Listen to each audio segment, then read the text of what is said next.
What we have learned in society is that you just came to the world to do what you want. That is not the truth about life. And this leads us to the second point.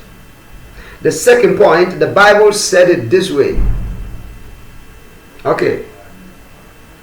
Many are the plans in a man's heart, but the purpose of God is what will prevail. The second point is talking about purpose. Everything was created for a purpose. The mosquitoes, the monsters, the monkeys, the donkeys, the horses, the chimpanzees, frogs and everything. They were created for a purpose. You also exist for a purpose. If you are able to discover that purpose and pursue it and achieve it, you are successful. And let me tell you, this verse that I just read, it's a dangerous verse. When I discovered that, my heart was panicking. Why? I just discovered that this is the problem of the millions around the world. Because the Bible said that, Proverbs 19:21, many are the plans in a man's heart, but the purpose of God is what will prevail. It means that many men can have many schemes. Many young people, mothers and fathers, can have so many plans in their heart, things they want to do, but God is not interested in all. He's only interested in the reason why He created us. This is what matters to God. And this is the reason why we fail in life, because we have never come to ourselves and ask a question like this. Have I discovered the reason why I exist? I used to tell people, you know the purpose of this, and you can tell it easily. Why does this exist? You can tell me easily. Why does this exist? You can tell me easily. Why does that exist? You can tell me easily. Why does that exist? You can tell me easily. But then let's come home. Ask yourself a question. Why are you here? It's a question of purpose. And so many people do not know. So many people do not know why they are on planet Earth. It is what I've called the loss of personal purpose. Look, Dr. Masmoro said something like this, and I highly believe in it. He said that when the purpose of a thing is not known, destruction is inevitable. That means when you don't know the purpose of something, you are going to destroy it. We have destroyed our life because we do not know what we were designed for. If you buy a car, you don't know the purpose of the car will stand for 1,000 years, man. If you buy a mobile phone, you don't know the purpose of it, you're going to use it for something else and spoil it. You may even put it in water. Just yesterday, a friend of mine I'm training to see how he can become a phone technician. He told me a story that looked as if it was a lie, but that is true. Because I was telling him we have to buy a soldering iron. And he said his friend has a soldering iron. But the funny thing he told me was that the reason why the guy bought the soldering iron is not because he wanted to use it to lathe anything, but he thought it was a heater. He just saw it and bought it. He didn't know, so his mind was, he thought it was a heater. So he will fetch water and put it inside there, and then it is heating, and there's some kind of burning and there's some smelling, and he will remove it. And it's like, my heater is not good. Then my friend came one day, he was to heat water again. He removed it, and my friend said, this is not heater, please. It's a soldering iron. He said, oh. My father once told me the same story that there was a time in their days that they brought soap from Kumasi and they were selling. And this kind of soap was having a very good scent, smelling very sweet, and people came and they were buying, and this guy also just came. He didn't even know the use of it. He didn't even know that it was soap. He bought it, he didn't know how to use it, and the scent was very good, and finally he opened the seal and started chewing it. And they came and said, hey, it is not eatable, it is to be used to bath or wash clothing. That is the loss of the knowledge of the purpose of things. If you do not know and you think, you will destroy yourself.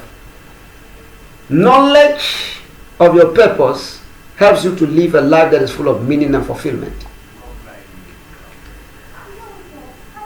And that leads us to the third point. And that is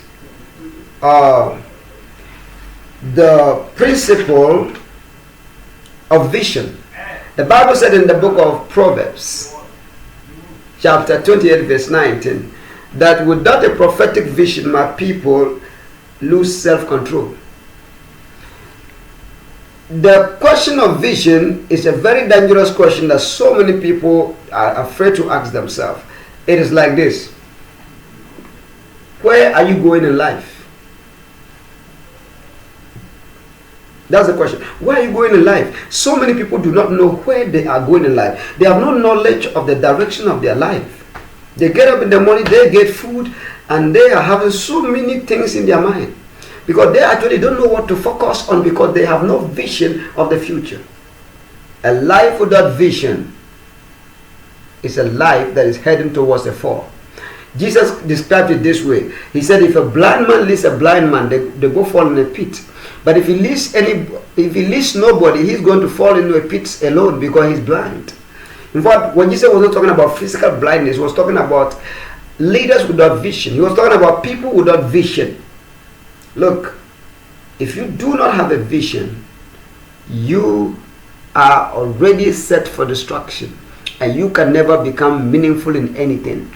Ask great footballers, ask great winners of trophies, ask great men and women around the world. They will always boil it down to a vision they had. They have a glimpse of the future. They had a picture of the future. They had in their mind what they wanted to achieve. If you don't become like an architecture, you can never have a well-designed life. Architectures always have a blueprint of what they want to build, and then the constructor will come and look at it and build.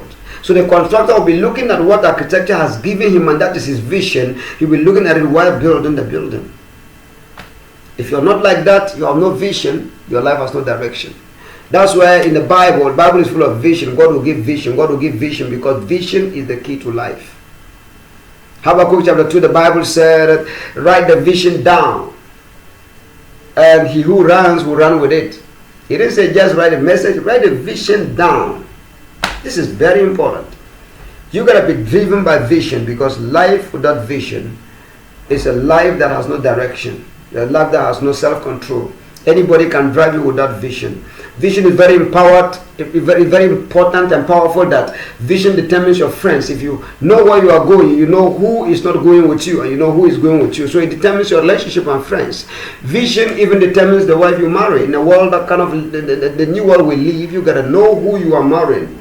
If you go marry a Jezebel and you are Samson, your head is your eyes are in trouble. And no, Delilah. I mean Delilah. If you go marry Delilah and you are Samson, you're in trouble. Now, that's the power of vision. Vision is very, very important. Vision determines the food you eat. If you have no vision, you will smoke and die young. You will drink alcohol and destroy your lungs and your heart and die and blame witches, and God doesn't have a problem. People without vision eat anything because they are just having no focus. The Bible says, without vision, no self-control. You cannot control yourself from immorality. You cannot control yourself because you'll be living a life without integrity and without honesty. Vision is a great healer to many sicknesses in people's life. And so many are sick because they have no vision. And this leads us to the fourth point, the principle of potential. The principle of potential, I simply define it this way: everything is created for a purpose and has within itself an inherent capacity to be able to fulfill that purpose. Potential is an inherent capacity. There is a power within you. God created you for a purpose, and He kept within you an ability to be able to achieve that purpose. You let's look at a seed. A seed that is a viable seed. When you put it on a ground where there is water, you don't need to pray for the seed to grow, because the seed had within itself life to grow. It just needs conditions, because it has the potential of becoming a tree, even though it is a seed. So within you, there is a potential. But before you can discover that your potential, you got to first of all discover who created you and find His purpose for you. And then you find the direction is showing you. And by finding the direction is showing you, you come home to ask yourself, what am I capable?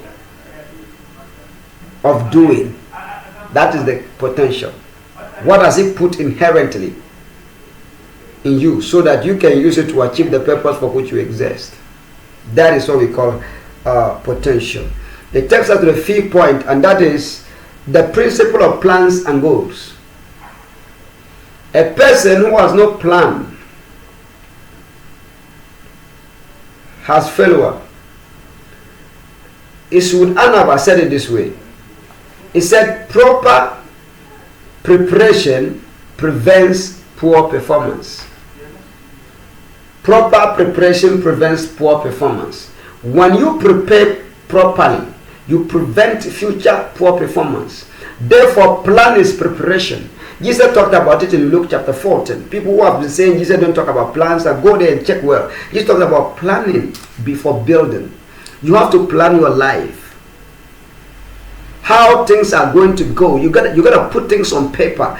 Any great vision without plan is still a dream. And I want to just show you something here also, and that is the sixth point, the principle of priority. Priority simply means putting first things first. Therefore, plans and goals help you to prioritize or put your life in order and be able to succeed in your pursuits. Priorities. Do you have priorities? What is important in your life and what's not that important? If you want to do 25 things, you have to understand that all of them cannot be done at the same time. It has to be step by step, step by step. So therefore, you organize it in order of importance, or in a certain order that you are going to follow to achieve it. That is priority. You prioritize your time, your resources, and your goals. They are very important for your achievement in life. It can be your business, it can be an organization. Priorities are important everywhere in every area of life. They are very important. The principle of action.